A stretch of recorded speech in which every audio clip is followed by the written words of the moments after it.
Irmãos, eu quero falar desse tema, despido do velho, revestido do novo. A imagem aqui, ou o que eu quis passar, é justamente a questão de arrancar de algo velho, de uma roupa suja, velha, tomar um banho e colocar uma roupa nova, algo limpo, algo diferente.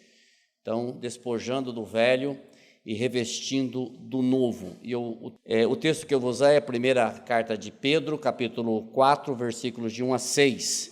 Se você quiser abrir, aí você que trouxe a Bíblia, eu vou projetar aqui, mas é sempre bom ter a palavra, poder ler, se você que tem o seu celular, queira acessar.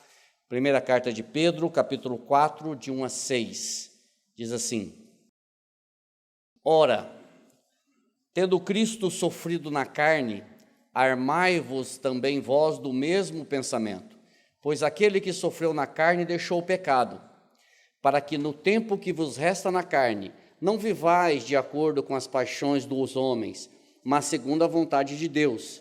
Porque basta o tempo decorrido para terdes executado a vontade dos gentios, tendo andado em dissoluções, concupiscências, borracheiras, orgias, bebedices e em detestáveis idolatrias. Por isso, difamando-vos, estranham que não concorrais com eles ao excesso de devassidão, os quais hão de prestar conta àquele que é competente para julgar vivos e mortos, pois para este fim foi o evangelho pregado também a mortos, para que mesmo julgados na carne, segundo os homens, vivam no Espírito, segundo Deus. Só para introduzirmos, essa carta foi escrita por Pedro e ela foi enviada aos crentes judeus das igrejas da Ásia Menor. Se você olhar ali o capítulo 1, versículo 1, você vai ver que ele escreve a diversas igrejas ali, irmãos que estavam dispersos por uma perseguição. E essas igrejas, essas congregações, elas estavam localizadas na província do Império Romano, onde as perseguições do imperador do imperador Nero, poderiam ser agravadas a cada momento, rapidamente o imperador poderia intensificar as perseguições aos irmãos destas comunidades. E mesmo a perseguição ou as perseguições não sendo nada inédito para os crentes, Pedro estava preparando a igreja para que, caso houvesse uma intensificação nas perseguições, eles já estivessem preparados para isso. E ele faz isso como cuidador deles, como pastor daquela igreja, como presbítero, que ele mesmo diz que ele também era presbítero, ou seja, ele estava escrevendo para que as igrejas, os irmãos, ficassem de certa forma preparados para uma perseguição que pudesse vir do imperador, ou uma continuidade naquelas provações que eles estavam sofrendo. E é interessante que esta carta, a primeira carta de Pedro, é a concretização de um recado ou de algo que Jesus falou para Pedro em Lucas capítulo 22, versículo 31 e 32, que diz assim: Simão, Simão, eis que Satanás vos reclamou para vos pendeirar como trigo. Eu, porém, roguei por ti, para que a tua fé não desfaleça. Tu, pois, quando te converteres, fortalece os teus irmãos. Esta carta aqui de 1 Pedro é justamente o cumprimento desta profecia, ou desse recado, ou desta ordem de Jesus. Quando te converteres, fortalece os teus irmãos, ajuda os teus irmãos, escreva para eles, acolhe os teus irmãos. E é isso que Pedro está fazendo na sua primeira carta. E estas perseguições aos irmãos ali, dessas igrejas dispersas, elas passariam por zombarias, elas passariam por difamações, elas teriam vários cunhos, essas perseguições, e nós vimos no texto alguma coisa a respeito disso, e nós vamos tentar discorrer isso e ver qual é o propósito de cada uma dessas perseguições. Então, 1 Pedro 4, 1 e 2, ele diz assim: Ora, tendo Cristo sofrido na carne, armai-vos, fiquem preparados também vós do mesmo pensamento, pois aquele que sofreu na carne deixou o pecado, para que no tempo que vos resta na carne, já não vivais de acordo com as paixões dos homens, mas segundo a vontade de Deus. Veja essa última frase, já não vivais de acordo com as paixões do homem. Veja que isso aqui é em cima disso que eu coloquei o meu tema, despido do velho, revestido do novo. Você que já é crente, você que já crê em Cristo como teu Senhor e Salvador, já foi arrancado a sua roupa velha, já foi arrancado o velho e você foi revestido com o novo. Então nós vamos tratar em cima disso. Que o exemplo citado por Pedro aqui é do próprio Cristo, um Cristo que sofreu, que foi 100% homem e que sofreu na carne. Ele sofreu fisicamente, ele foi açoitado, ele foi cuspido, as suas vestes foram arrancadas, ele levou uma espetada no lado com uma lança, ou seja, ele passou por diversas provações, por diversos açoites, por diversas zombarias, por diversas difamações, até quando ele estava pregado na cruz, as difamações e as zombarias continuavam. Você não é o Filho de Deus? Desce daí. Faça isso, faça aquilo que nós vamos crer em você. Então, Jesus, ele sofreu em todos os sentidos. E se ele, sendo Deus, sofreu, nós também sofremos. Por que que Cristo, sendo Deus Todo-Poderoso, sofreu? Por que que eu e você teríamos que ser imunes a isso? Por que que eu e você não poderíamos ou não passamos por sofrimentos? Porém, os sofrimentos que nós passamos aqui na terra ou na carne, eles não são segredos para esse Cristo. Isso que é interessante. O que você passa, o que eu passo, não são segredos para Ele, não são coisas inéditas. Quando nós oramos ao Senhor em nome de Jesus Cristo e nós colocamos diante dEle a nossa situação, isso não é surpresa. Oh, eu não sabia que o Berzotti estava passando por isso. Não, isso não é segredo para Ele, porque Ele foi tentado em todas as coisas. Também não é segredo para o Senhor quando nós colocamos diante dEle as nossas dúvidas, quando nós colocamos diante dEle, apresentamos as nossas ansiedades, quando nós apresentamos os nossos medos, as nossas preocupações. Isso também não é segredo para Ele, porque Ele nos conhece, Ele sabe da nossa fragilidade ou da nossa falibilidade. E isso é interessante porque Ele pode nos socorrer. E a Bíblia nos garante isso, irmãos, que Cristo, isso não é segredo para Ele, e Ele pode nos socorrer quando nós nos achegamos a Ele confiadamente. Isso está no livro aos Hebreus, capítulo 4, versículo 15 e 16, que é uma passagem extraordinária que nos traz, pelo menos a mim, um sossego, uma calmaria, um descanso, quando ele diz assim: porque não temos sumo sacerdote que não possa compadecer-se das nossas fraquezas. Antes, ele, Jesus, foi tentado em todas as coisas, à nossa semelhança, mas sem pecado. Essa é a diferença. Ele foi tentado igual a mim, igual a você, da mesma forma, só que sem pecado. E aí vem a segunda parte. Essa parte é o top, é maravilhosa. Acheguemo-nos, portanto, confiadamente junto ao trono da graça, a fim de recebermos misericórdia e acharmos graça para socorro em ocasião oportuna. E eu até grifei ali, a nossa semelhança, ele foi tentado, mas a parte B, nos acheguemos confiadamente. Por quê? Porque ele pode nos socorrer, ele nos socorre, ele nos ajuda, não talvez dentro do tempo e daquilo que eu e você queremos, porque a vontade dele é boa, agradável e perfeita, mas ele pode te socorrer. Ele pode me socorrer, porque ele foi tentado em todas as coisas.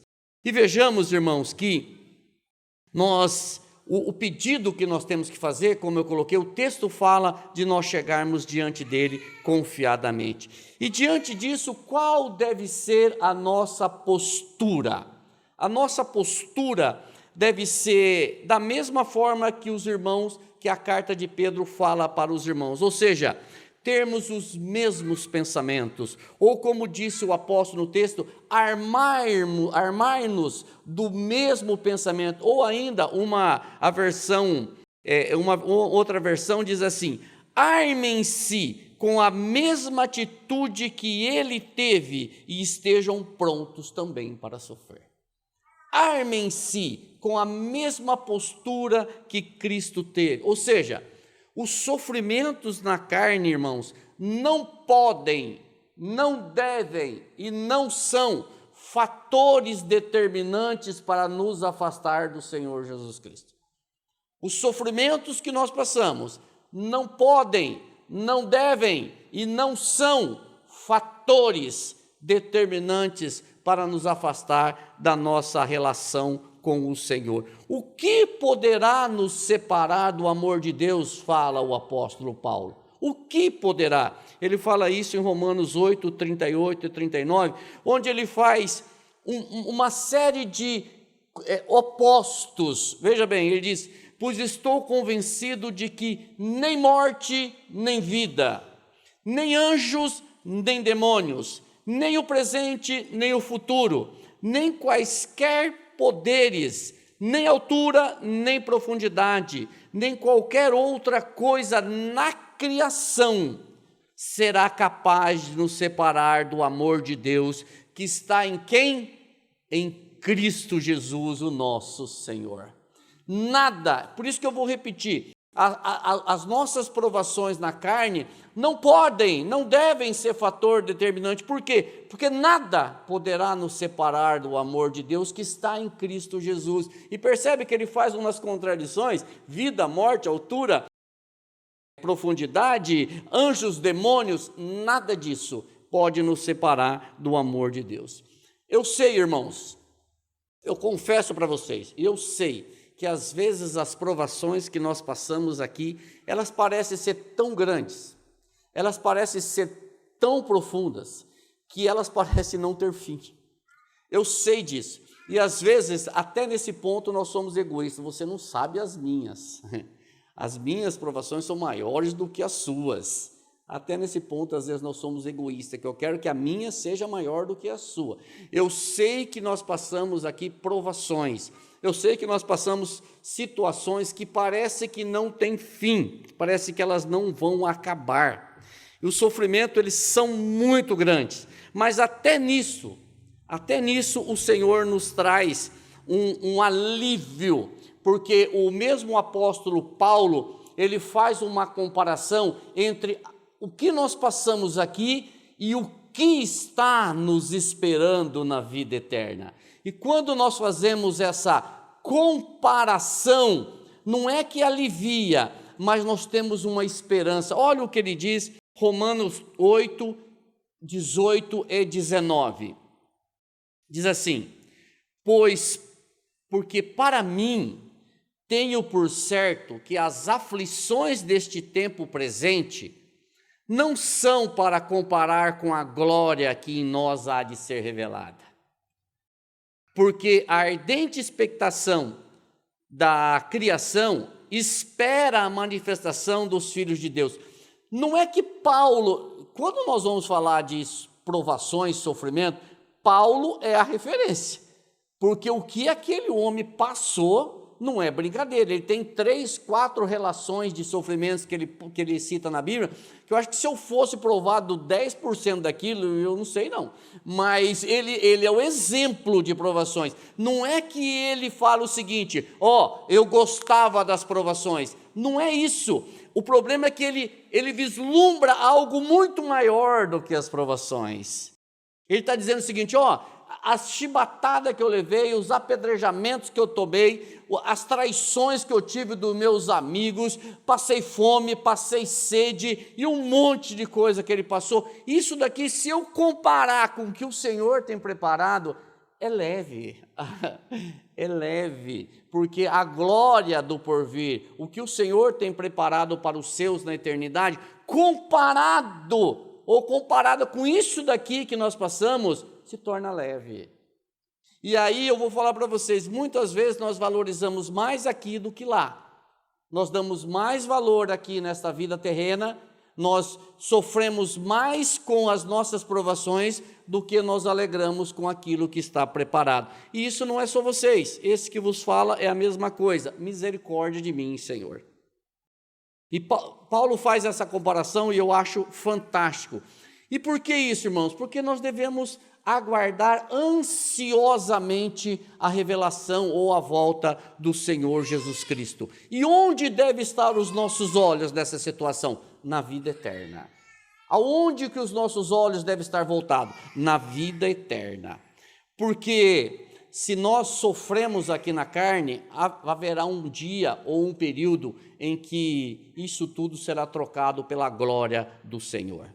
Paulo, novamente escrevendo a sua carta aos Colossenses, um livro que nós estamos estudando, ele mostra o caminho para aqueles que já creram em Cristo Jesus e qual que deve ser a postura nossa ou daqueles que já creram, que já receberam o Senhor Jesus Cristo. Eu vou usar uma palavra crente, aquele que já é crente, aquele que tem certeza. Olha o que ele diz em Colossenses capítulo 3, do versículo 1 ao 3, é um texto bastante conhecido, mas maravilhoso. Ele diz assim, portanto, se fostes ressuscitados juntamente com Cristo, ou seja, se você já é crente, se você já recebeu Jesus como teu suficiente Senhor e Salvador, se você já se reconheceu um pecador e já se lançou diante dele, clamando pela misericórdia, dizendo que você não é capaz,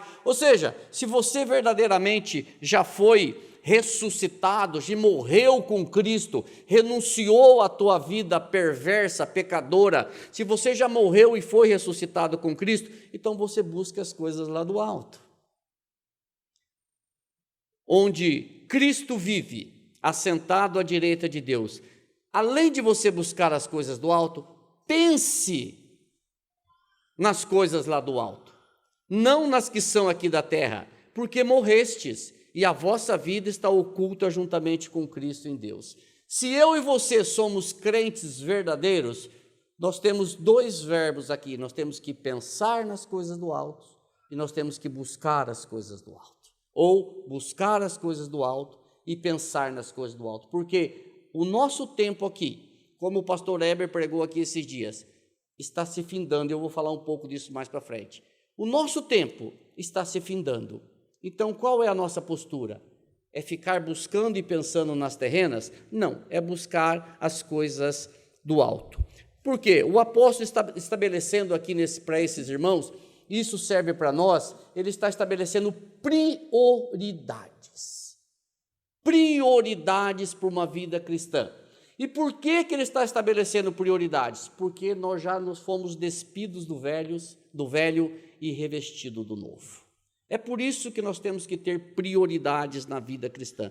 Porque, irmãos, a prática espontânea, deliberada, prazerosa do pecado é sinal de que Cristo ainda não é presente na minha vida.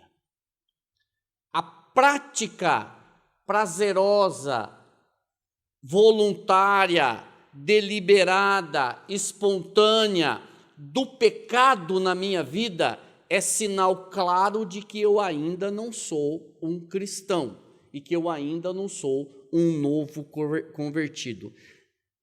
É sinal de que Cristo ainda não é presente em mim e que no meu coração quem manda ainda é o pecado e não é Cristo. Ainda eu não fui despido do velho, eu continuo talvez disfarçado, mas não despido do velho. Além disso, demonstra que a minha postura diante do Senhor não é buscar as coisas do alto, não é pensar nas coisas do alto, mas é pensar e buscar nas coisas terrenas, passageiras. Esta não é uma atitude de quem já passou do estágio de pecado para o estágio de santidade.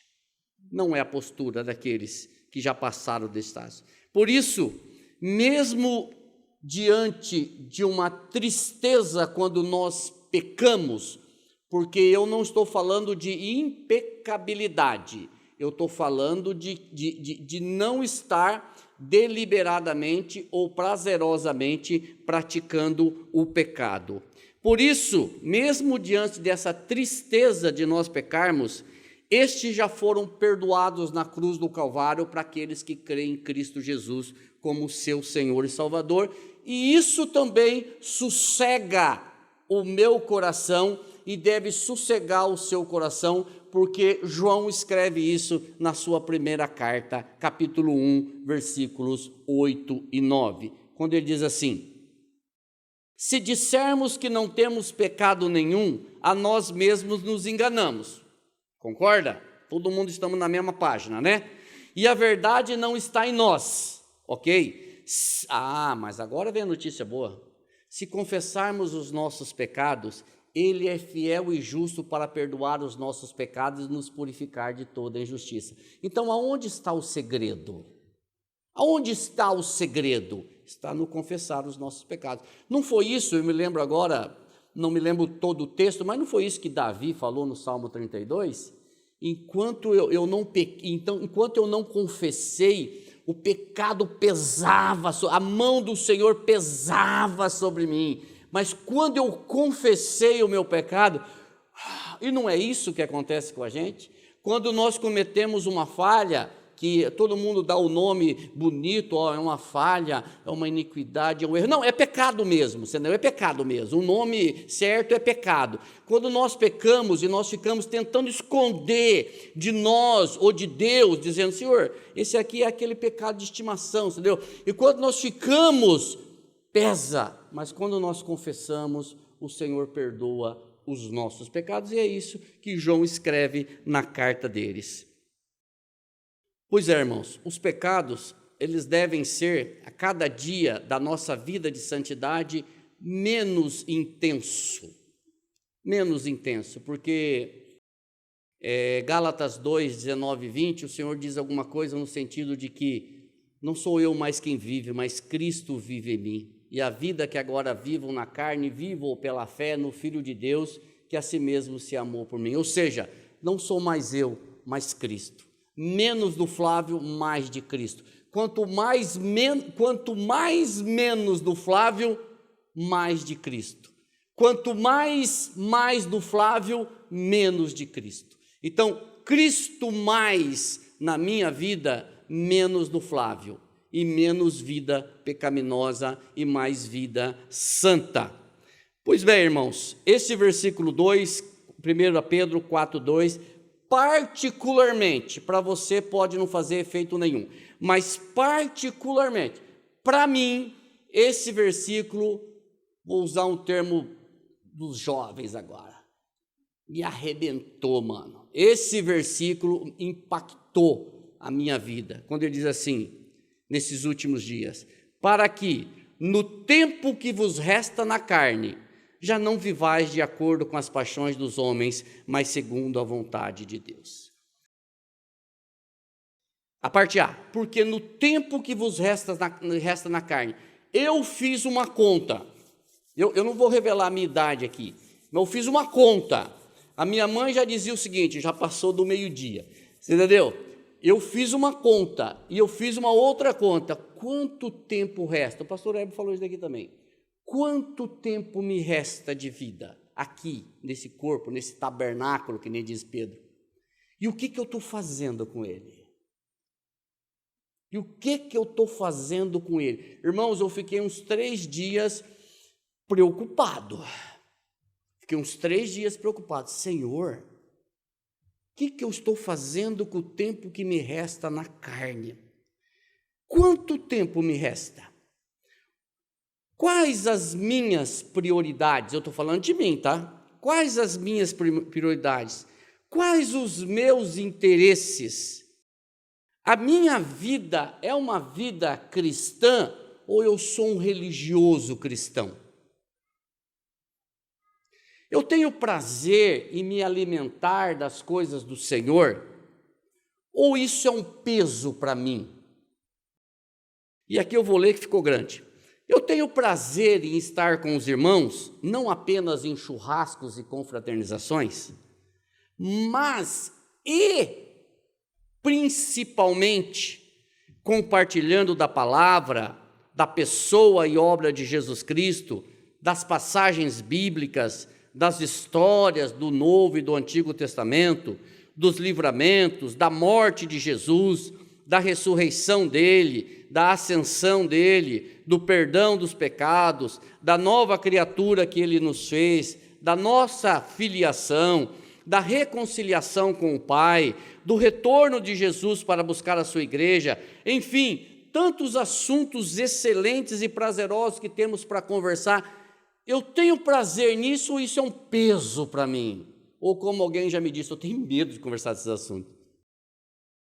Quais são as nossas prioridades? O que eu estou fazendo com o tempo que me resta nesta vida?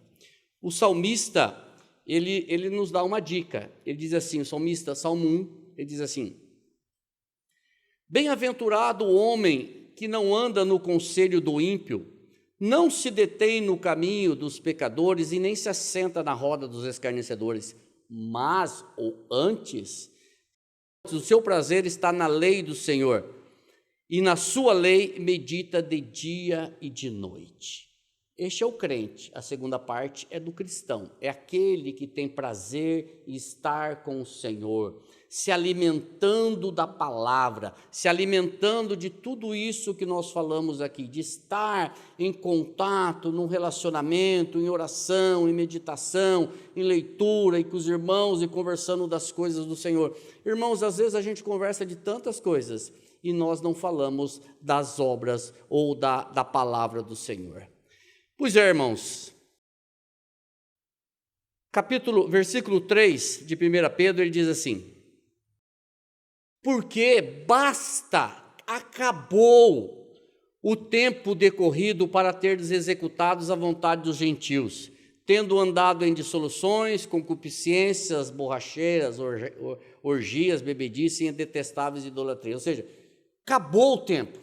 Esse tempo que nós vivíamos nessa prática, acabou, ficou para trás, é coisa da roupa velha, nós fomos despidos disso e nós fomos revestidos do novo. Basta esse tempo, nós passamos muito tempo, passamos no passado, nós ficamos muito tempo praticando idolatrias detestáveis. E não somente isso, a nossa prática, eu vou falar de mim e de alguns irmãos que eu conheço aqui, não de todos, mas a nossa postura era detestável diante do Senhor, e é isso que Pedro está falando. Parece que Pedro conhecia alguns da comunidade. Ele está dizendo o seguinte: o passado de vocês era detestável, só que isso acabou, passou esse tempo, vocês foram lavados, e vocês foram regenerados, vocês tiveram o coração trocado, o coração de pedra de vocês foi trocado por um coração de carne. Esse tempo acabou, e é interessante que a história, ela continua, a mesma coisa que acontecia, acontece hoje. E Paulo, escrevendo a carta dele aos Coríntios, no capítulo 6, versículo 9 e 11, ele fala justamente isso para alguns daqueles irmãos que estavam na igreja. Vamos ler aqui. Ele diz assim: ou não sabeis que os injustos não herdarão o reino de Deus? Não vos enganeis, nem impuros, nem idólatras, nem adúlteros, nem efeminados, nem sodomitas, nem ladrões, nem avarentos, nem bêbados, nem maldizentes, nem roubadores herdarão o reino de Deus. E olha o que ele diz no versículo 11: tais fostes alguns de vós. Naquela igreja em Corinto, tinha pessoas que tinham sido tudo isso aqui. Tinha pessoas que tinham sido ladrões, idólatras, adúlteros, e isso, e aquilo, e aquele outro. E Paulo diz assim: tais fostes alguns de vós, mas, olha que notícia boa, mas vós fostes lavados, mas vós fostes santificados, fostes justificados em o nome do Senhor Jesus e no Espírito do nosso Deus. Ou seja, vocês foram despidos do velho e revestidos do novo. Não importa, irmãos, a graça, ela não faz conta do passado. Quando o Senhor Jesus, quando o Espírito Santo converte o coração do homem, ele não fica lembrando do que você foi. Ele não quer saber do que você foi. Tais foste alguns de vós, mas agora vocês são outras pessoas. O Espírito Santo não vem jogar na sua cara, irmão, dizendo, eu lembro daqui. Não, senhor, passou. Hoje você é uma nova criatura, e nós vamos ter o texto agora, daqui a pouco, 2 Coríntios 5,17. Nós somos uma nova criatura. Foi arrancado de nós o velho homem, a velha natureza, você pode chamar do que você quiser, tudo isso foi pregado na cruz, e quando Cristo ressuscitou, nós fomos ressuscitados com Ele para uma nova vida. Isso é maravilhoso, isso é graça, isso não foi pelos meus méritos, nem pelos seus méritos, isso é graça do Senhor na nossa vida. A prática passada, eu até escrevi isso daqui, a prática passada de tudo isso não carrega para a vida pós-conversão. Nós não trazemos esse fardo, nós somos convertidos para uma nova vida, nós somos convertidos a Cristo Jesus, nós fomos lavados, justificados. Esse tempo passou para o crente. Estas coisas não são mais atrativas para o crente. Não tenho mais prazer nestas coisas. Eu fui despido do velho e revestido do novo. As conversações torpes não fazem parte mais do meu falar, do meu comunicar, não me atrai mais. As práticas mundanas não fazem mais parte da minha vida. Como diz Efésios, capítulo 4, versículo 29, diz assim, não saia da vossa boca nenhuma palavra torpe ou podre, mas só o que for boa para promover a edificação, para que dê graças aos que a ouvem. Isso daqui é fantástico, entendeu? Aquela conversa de 10 palavras, 11 eram bobagens, não faz mais parte da vida do cristão. Hoje, não saia da minha boca palavras torpes, mas palavras de edificação. E onde que eu vou encontrar palavras de edificação? Eu só encontro uma fonte. Se tiver outra, você me avisa. Eu só encontro aqui, para eu ter palavras de edificação, para que dê graças aos que ouvem, eu preciso ter um relacionamento com aquele que tem palavra de edificação. Eu estou falando bobagem? Então eu preciso ter relacionamento com o Senhor. E o que isso causa nas pessoas, irmãos? Pedro chama de gentios, mas nós podemos incluir todas as pessoas ímpias que convivem com você no seu trabalho, na sua empresa, seja onde for. 1 Pedro 4, de 4 a 6, ele diz assim, por isso, por tudo isso das perseguições, difamando-vos, estranham que não concorrais com ele ao excesso de devassidão, os quais hão de prestar conta àquele que é competente para julgar vivos e mortos. Pois para este fim foi o evangelho pregado também a mortos, para que mesmo julgado na carne segundo os homens, vivam no espírito segundo Deus. Essas pessoas, irmãos, as pessoas que não são crentes, que convivem conosco, também chamado de ímpio ou de pagão, elas ficam surpresas com você, porque você não participa mais. Você já passou por isso? Já teve essa experiência de alguém olhar para você e falar, o que aconteceu com você, cara? Ô louco, meu, você fazia parte aqui do meio, agora você está diferente, você está estranho, você está chato. Está chato, você não conversa mais. E as piadas? Pô, você era um piadeiro de mão cheia. E agora você tem uma conversa de Bíblia. Que conversa é essa? O que aconteceu com você? É tão gostoso quando a gente ouve isso. Rapaz, você mudou, hein? Que coisa, e é isso que Pedro está dizendo aqui. As pessoas ficam surpresas quando vocês deixam de participar das suas práticas desregradas e destrutivas, e por fim são difamados. Nós somos difamados. E quem nunca foi difamado por ser um crente? Todo tipo de conversinha fiada contra o crente é falado. Eu não vou nem falar aqui o que eu já ouvi de ser crente, mas a mais bonita era, filho, tá com a rapadura debaixo do braço. Você já ouviu isso? Vai para a igreja com a rapadura debaixo do braço. Graças a Deus. Então é isso. Somos difamados, ou as pessoas estranham, porque a gente não concorre com a mesma dissolução, ou seja, com as mesmas práticas. Irmãos, o comportamento do cristão verdadeiro, genuíno, ele causa esse tipo de estranheza no ímpio. Então eu vou reformular a frase. O comportamento do cristão verdadeiro, genuíno, deve causar estranheza. Precisa causar estranheza na vida do ímpio. Porque muito do que é normal para o ímpio é pecado para o crente. Vou repetir. Muito do que é normal para o ímpio é pecado para o crente. E as pessoas que convivem conosco, elas esperam de nós posturas em situações. Aqui eu vou falar porque a minha esposa fala assim para mim, você prega, mas você precisa dar exemplos práticos do dia a dia. Então eu estou aprendendo. Exemplos práticos. Você não. Eu já fui almoçar com algumas pessoas e essas pessoas têm o almoço custeado pela empresa. Aí na hora que vai pagar a conta, o dono do estabelecimento fala assim, de quanto que você quer a nota?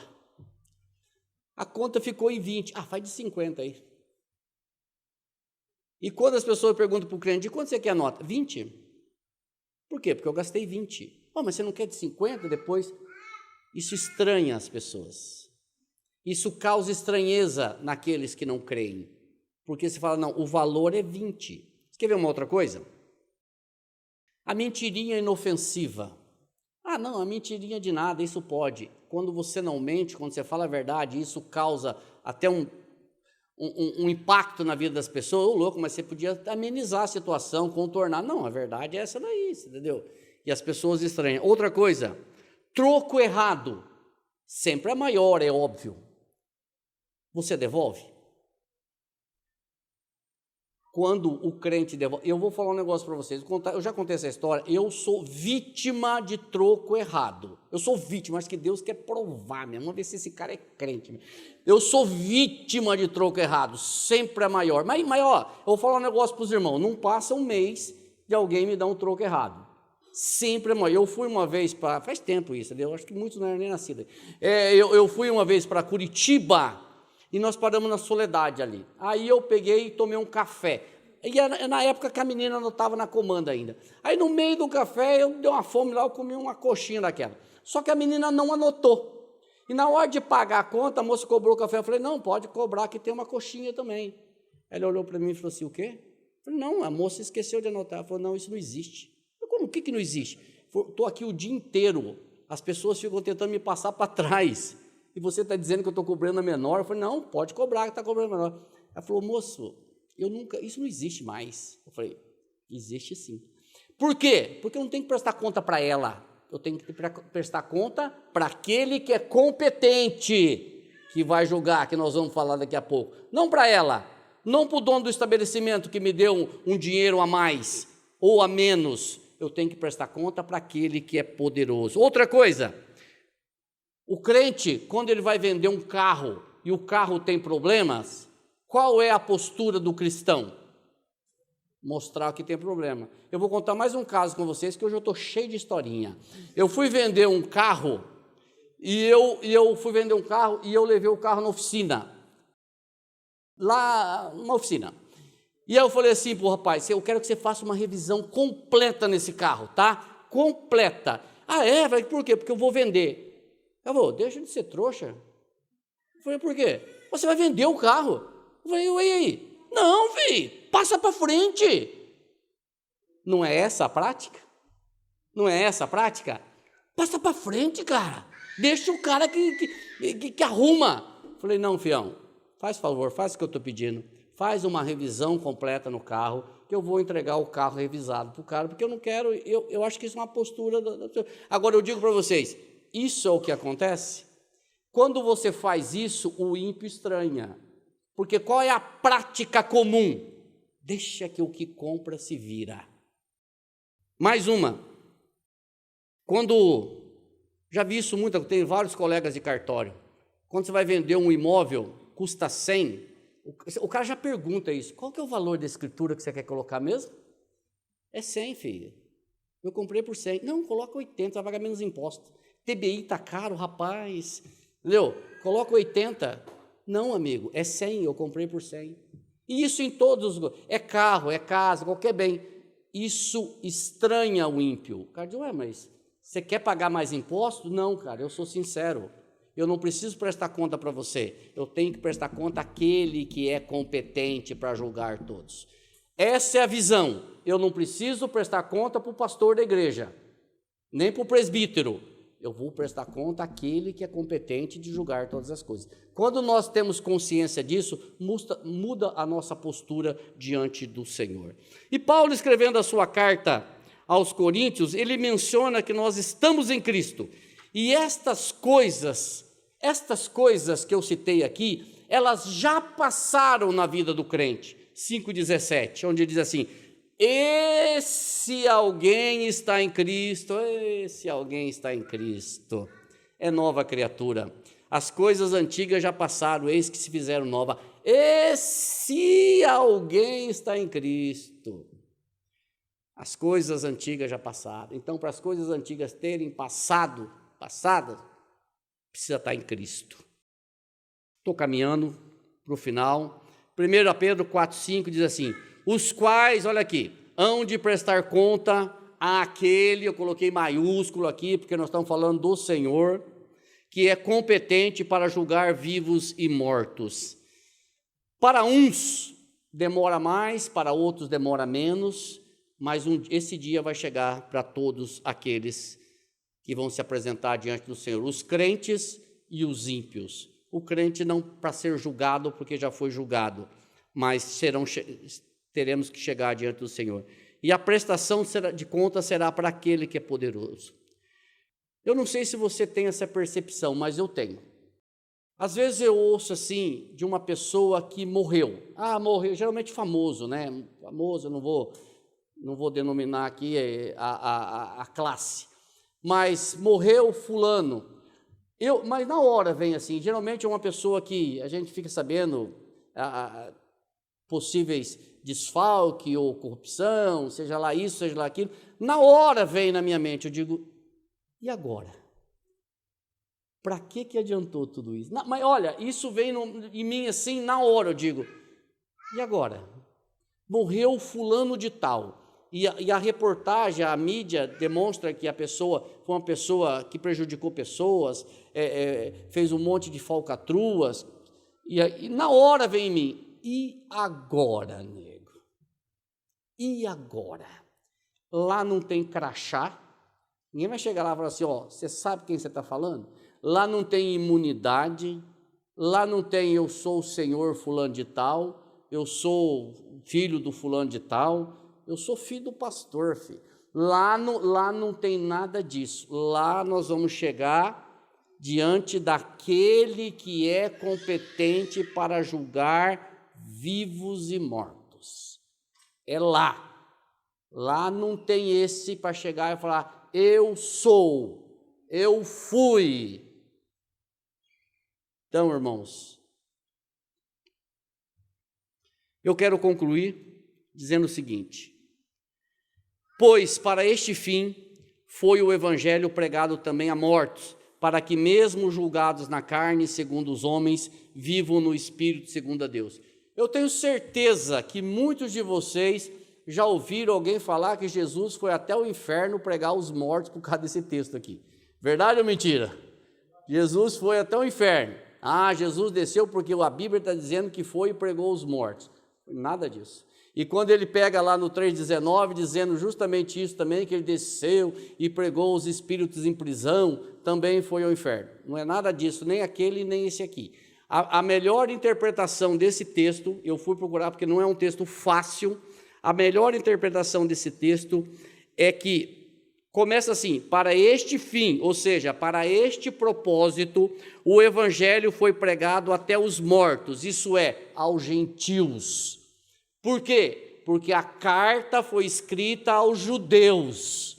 Se você lê, Bíblia explica Bíblia. Não dá para eu pegar um texto lá do capítulo 4 e querer interpretar. Se você pegar você vai ver que a carta foi escrita aos judeus dispersos. E ali ele cita várias igrejas. E aqui a melhor interpretação é que o evangelho foi pregado aos gentios, para que, embora possam ser condenados pelas perseguições, eles possam viver eternamente por Deus no Espírito. É simples assim.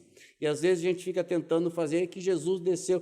O irmão escreveu, o Gabriel leu aqui o texto da parábola do mendigo lá e de Lázaro, e ele fez um comentário pertinente, dizendo o seguinte: bom, não há segunda chance. Foi isso que você falou? Não há segunda chance. Ou seja, não é porque está lá no inferno que tem uma segunda chance. Não tem. A nossa chance é essa daqui. Então, irmãos, eu concluo fazendo novamente a pergunta que eu fiz no início. Eu estou falando para mim, tá? O que eu estou fazendo com o que me resta nessa carne? Quais são as minhas prioridades? Quais são os meus objetivos? E eu repito para vocês aqui, esse texto para mim, ele tem um impacto muito grande. Colossenses 3:1. Se você já foi crucificado com Cristo, buscai as coisas lá do alto. Pensai nas coisas lá do alto. Este é o nosso principal objetivo: buscar ao Senhor, que conhece todas as coisas, que vê todas as coisas. Que o Senhor nos abençoe, que o Senhor nos dê um domingo abençoado, uma semana abençoada, e que o Espírito Santo incomode você muito, para que você cada dia mais busque a presença dEle.